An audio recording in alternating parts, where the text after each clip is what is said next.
Oh boy, Zack Snyder early in the morning. What's up guys, it's Vexed, and today I am back with a reaction. This is going to be a reaction to Rebel Moon Part 2. This is Zack Snyder's baby, his second movie of his sci-fi epic. And yeah, we're going to see how good this is, or at least see how the trailer looks. I actually watched the first movie, and I gave my thoughts on that. You can find that review on this channel. I had a hard time getting through the first film. A very hard time. I kept having to pause it and coming back because I did not want to finish it. The movie is boring. There's nothing innovative about this film, all right? That's the honest truth. They spend a lot of time introducing characters. This movie feels like a setup movie. It's a one big setup movie. A lot of long, drawn out introductions for characters. It's not good at all, to be quite frank. A lot of slow motion sequences, which is typical of Zack Snyder. And we had a character, which was the villain, who is not dead. He will be back in the next movie. The conflict at the end of the film was resolved very quickly. Quicker than I enjoyed. Easier than I would like to have seen, but whatever. I didn't enjoy it, okay? That's the fact. I can't lie. Again, the movie was one big setup. So I would assume that this film is the actual movie, right? We set it up and now we get the actual Rebel Moon experience. That's what I have to hope for, if I'm hopeful at all that this could be good. The antagonist in the last film, Atticus Noble, is not dead. The main villain, the big bad, which was, I believe his name was Balisaris, I'm sure he's going to show up more in this film, so we can look forward to that. Yeah, more action sequences, more slow motion stuff. Yeah, I don't really know. We'll see. I did not watch the director's cut of the first film because I have better thing to do. So if you saw that, let me know in the comments if you enjoyed the R-rated cut of Part 1. All right, I did not watch that. So let's go ahead and watch the trailer of Part 2 of Rebel Moon. The Scargiver, I believe that's the name they gave her in the movie, I think. Something she did, I believe. I could be wrong. I could be remembering that wrong. But I think something she did gave her the name Scargiver. So I guess we'll find out in this movie. All right, let's do this. Part 2, Rebel Moon.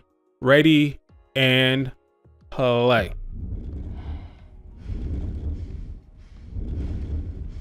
Got some heavy breathing.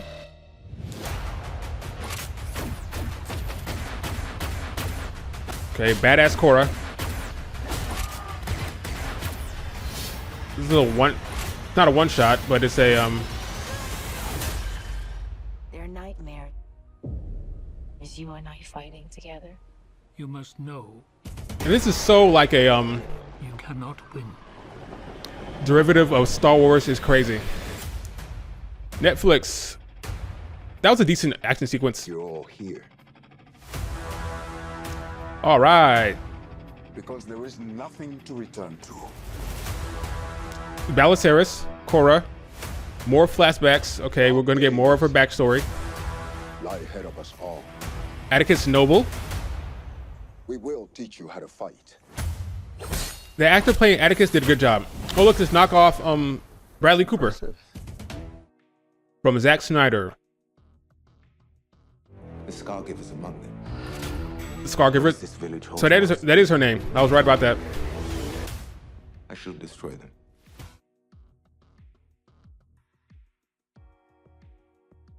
This guy can't die apparently. A lot of action. Choice.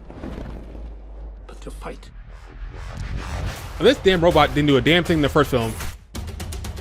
Looks like he's getting into the action now, which is good to see. April 19th. Lightsabers. The Scargiver herself. We better find out why they call her the damn Scargiver. Truly prepared to allow this to continue in your name. Okay, Zach, I see ya. A lot of action. I won't allow this place to die for me. That looks cool. She had to fight him again.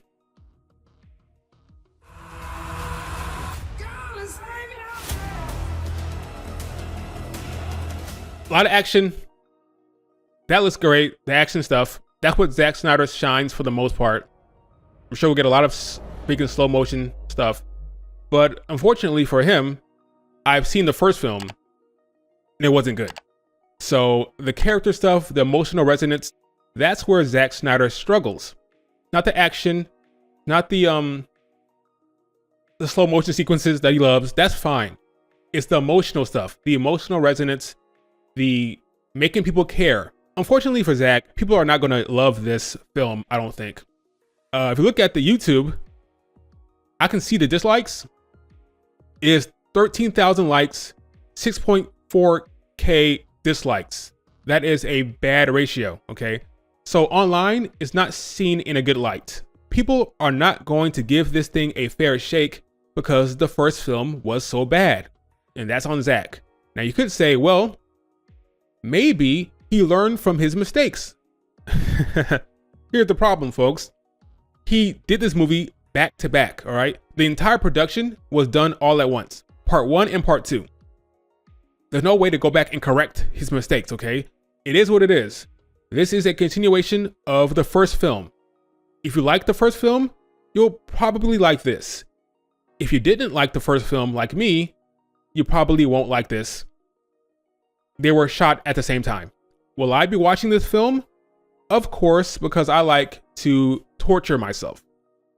What are your thoughts, guys? Are you looking forward to part 2 of Rebel Moon? Did you enjoy the first film? Let me know.